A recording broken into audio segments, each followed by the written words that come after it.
Hello दोस्तों, अगर आप कर रहे हैं CUET PG 2024 की तैयारी और आप लोग जानना चाहते हैं कि रीजनिंग को किस तरह से पढ़ें, कौन कौन से टॉपिक हैं जो ज़्यादा पूछता है, किस तरह से इसकी तैयारी की जाए, तो ये वीडियो आपके लिए है।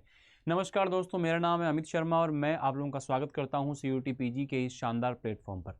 तो दोस्तों, मैं आपको बता दूं, जैसे कि आप लोगों को यहाँ पर सेक्शन ए के अंदर जो है आपको जनरल जो टेस्ट है उसके क्वेश्चंस मिलते हैं, यानी कि आपका जीएस का अगर क्वेश्चन हो गया या आपका क्वांट का या रीजनिंग का क्वेश्चन हो गया, तो ये आप लोगों को सेक्शन ए में मिलते हैं। और सेक्शन बी में आपके डोमेन सब्जेक्ट के क्वेश्चंस होते हैं। तो सेक्शन ए में जो आप लोगों का रीजनिंग के क्वेश्चंस आते हैं बच्चों, बहुत नॉर्मल ही लेवल होता है, बहुत ज़्यादा हाई लेवल नहीं होता है। तो अगर रीजनिंग को अपने दो पार्ट्स के अंदर बांटें, दो पार्ट्स के अंदर अगर इसको हम डिवाइड कर दें, एक हो गया बच्चे अपना वर्बल रीजनिंग और दूसरा हो गया नॉन वर्बल। कौन सा हो गया? दूसरा हो गया आपका नॉन वर्बल। सर इसमें फ़र्क क्या होता है? नॉन वर्बल वाली वो क्वेश्चंस होते हैं, इसमें आप लोगों को डायग्राम की फॉर्म में क्वेश्चन पूछे जाते हैं। ऐसा होता है ना कि चार सीरीज दे दी, पांचवी कौन सी है ना, वो आपको चार अलग अलग आकृतियां बना के दे देता है, फिर पांचवी पूछता है। तो वो जो है पेपर कटिंग फोल्डिंग हो गया, हिडन फिगर हो गया, काउंटिंग फिगर्स हो गया। तो नॉन वर्बल वाले जो क्वेश्चन है, इसमें आप लोगों को लैंग्वेज नहीं होगी, सिर्फ आप लोगों को वहाँ पे आकृतियां मिलती हैं। तो वो आपके नॉन वर्बल वाले टॉपिक्स हो जाते हैं। ठीक है, नॉन वर्बल में क्या क्या आ जाता है? जैसे आप लोगों का फिगर सीरीज आ जाती है ना, फिगर्स आपको दिए होते हैं और उसके अंदर आप लोगों को नेक्स्ट जो है आगे की सीरीज आप लोगों को पता करनी होती है कि कौन सी आएगी। पेपर को लेकर के क्वेश्चन आ जाते हैं, पेपर कटिंग या पेपर फोल्डिंग के ऊपर आपके क्वेश्चंस आ जाते हैं, पेपर कटिंग या फोल्डिंग। हिडन फिगर पे क्वेश्चन आ जाते हैं, है ना। इस प्रकार के जो क्वेश्चंस आप लोगों के या काउंटिंग फिगर्स के क्वेश्चन आ जाते हैं। दूसरा आ जाता है आप लोगों को वर्बल रीजनिंग। अब वर्बल में क्या है बच्चे, टॉपिक्स आप लोगों के अच्छे खासे हैं, यानी कि मान के चलें लगभग 12, 13, 15 के आसपास टॉपिक्स हैं जहां से आपको एक दो क्वेश्चन पूछता है। ठीक है ना।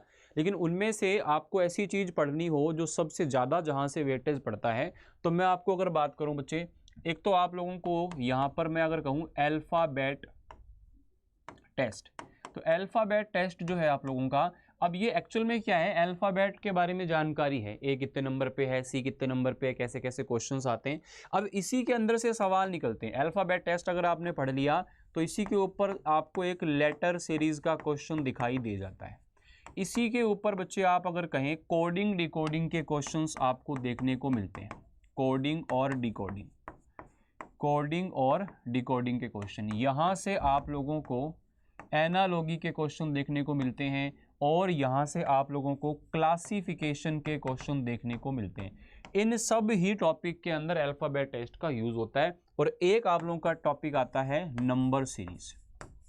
क्या आता है बच्चे? Number series. जैसे यहाँ पर आप लोगों की लेटर में सीरीज होती है, वैसे ही नंबर में भी सीरीज होती है। तो ये नंबर सीरीज का पर्टिकुलर एक या दो क्वेश्चन आपको मिलता है और इस नंबर सीरीज का यूज करके आपको एनालॉजी और क्लासिफिकेशन, इन दोनों टॉपिक में इसका यूज हो जाता है। तो कहने का मतलब आपका आधा पोर्शन जो है ना, इन टॉपिक से आपको पूछा जाता है। उसके अलावा जहां से हर बार क्वेश्चन आता ही आता है, वो टॉपिक कौन से हैं?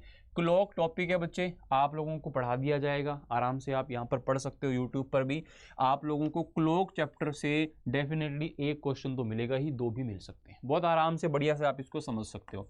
एक आपका चैप्टर आ जाता है कैलेंडर। वही बात है कि देखो, ऐसा नहीं है कि टॉपिक कोई कम इंपॉर्टेंट है, आपको एक दो क्वेश्चन लगभग हर टॉपिक से पूछे जाते हैं।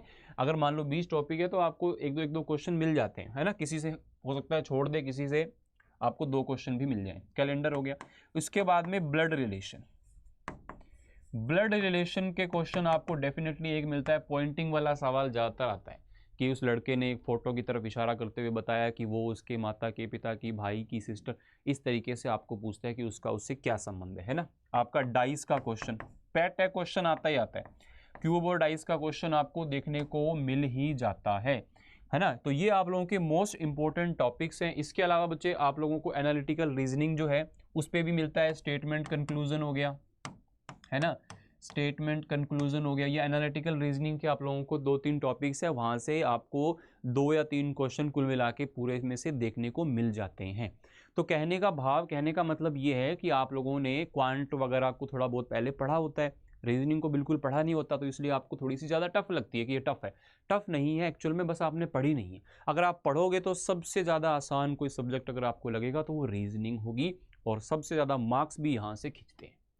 क्योंकि क्या होता है कि आप लोगों को एक फिक्स पैटर्न, फिक्स चीज़ें सीखनी होती हैं, उसी के ऊपर क्वेश्चंस आते हैं। हालांकि देखो प्रैक्टिस करने पर सब कुछ डिपेंड करेगा कि आप कितनी प्रैक्टिस करते हैं। फिर भी आप लोग दोस्तों अगर अपने डेली रूटीन का 30-40 मिनट का समय 30-40 मिनट का समय अगर आप डेली रूटीन में यहाँ पर देते हैं या आप अपने किसी भी एक सब्जेक्ट को देते हैं, चाहे क्वांट 30-40 मिनट पढ़ लो, रीजनिंग इतना पढ़ लो, जीएस पढ़ लो, 1-1.5 घंटा अगर आप डेली देते हो तो आपका जनरल टेस्ट वाला पोर्शन 2 से 3 महीने में आराम से तैयार हो जाएगा।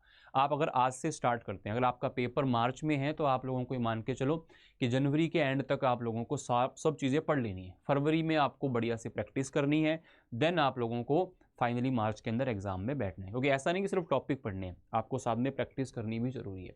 जब सभी कुछ एक साथ पढ़ोगे, क्वांट, रीजनिंग, जीएस, पूरा जनरल टेस्ट एक साथ दोगे तो आप समझेंगे कि कहाँ पे टाइम ज़्यादा लगता है, कौन सा क्वेश्चन छोड़ना है, कौन सा क्वेश्चन स्किप करना है, ये सब चीज़ें आप जान पाते हो। ठीक है, तो दोस्तों और कोई आपका डाउट हो इससे रिलेटेड तो आप कमेंट कर सकते हैं वीडियो के नीचे, है ना। और आप अड्डा 247 से कोई भी अगर कोर्स परचेज करते हैं तो आप अधिकतम डिस्काउंट के लिए एक कोड यूज़ कर सकते हैं जो कि है Y828। ठीक है ना। किसी भी प्रकार की और क्वेरी हो तो आप मेल कर सकते हैं amit.sharma@adda247.com पर। थैंक यू, शुक्रिया।